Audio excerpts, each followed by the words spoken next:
നമസ്കാരം, കൊട്ടാരക്കര മീഡിയയിലേക്ക് സ്വാഗതം. കുണ്ട്ര ആലീസ് വർഗീസ് വധക്കേസിൽ വിചാരണ കോടതി വധശിക്ഷയ്ക്ക് വിധിച്ച പ്രതി പാരിപ്പള്ളി കോലായിൽ പുത്തൻ വീട്ടിൽ ഗിരീഷ് കുമാറിനെ തെളിവുകളുടെ അഭാവത്തിൽ ഹൈക്കോടതി വിട്ടയച്ചു. ഗിരീഷിന് സർക്കാർ 5 ലക്ഷം രൂപ നഷ്ടപരിഹാരം നൽകണമെന്നും justice doctor AK Jayasankaran Nambiar, justice VM Shyamkumar എന്നിവരുൾപ്പെട്ട ഡിവിഷൻ ബെഞ്ച് ഉത്തരവിട്ടു. പ്രതിയുടെ അപ്പീൽ അനുവദിച്ചാണ് ഹൈക്കോടതി ഉത്തരവ്.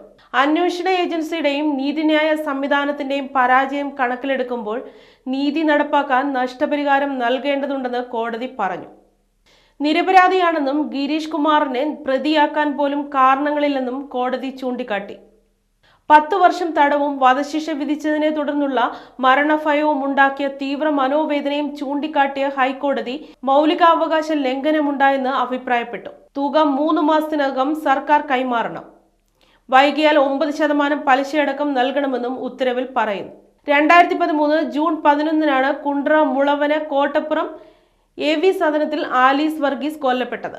ഒറ്റയ്ക്ക് താമസിച്ചിരുന്ന ആലീസിനെ കഴുത്തുമുറിച്ച് കൊലപ്പെടുത്തി ആഭരണങ്ങൾ കൊള്ളയടിച്ചെന്നാണ് പ്രോസിക്യൂഷൻ കേസ്.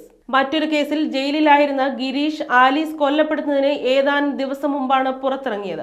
തുടർന്ന് സംശയത്തിന്റെ അടിസ്ഥാനത്തിലാണ് പോലീസ് ഗിരീഷിനെ പിടികൂടിയത്. എന്നാൽ പോലീസ് ഉദ്യോഗസ്ഥന്റെ മൊഴിയിൽ പൊരുത്തക്കേടുണ്ടെന്ന് കോടതി പറഞ്ഞു. കുറ്റകൃത്യത്തിൽ പ്രതിയുടെ പങ്ക് വ്യക്തമാക്കുന്ന സാധുവായ വസ്തുതകൾ പോലീസുകാരന്റെ മൊഴിയിലില്ല. കുറ്റകൃത്യം നടന്ന സ്ഥലവുമായി പ്രതിയെ ബന്ധിപ്പിക്കുന്ന തെളിവുകളുമില്ല.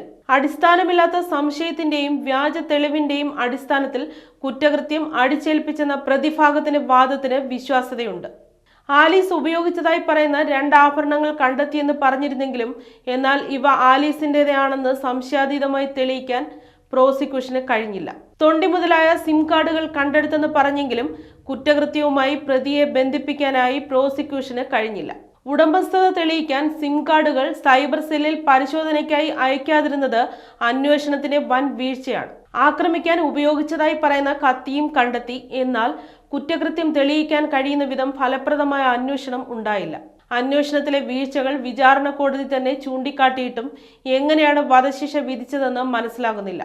അപൂർവങ്ങളിൽ അപൂർവങ്ങളായ കേസായി കണ്ട് വധശിക്ഷ നൽകാൻ വേണ്ട കൃത്യമായ അന്വേഷണം പോലും സെഷൻസ് കോടതി നടത്തിയില്ലെന്നും ഹൈക്കോടതി പറഞ്ഞു.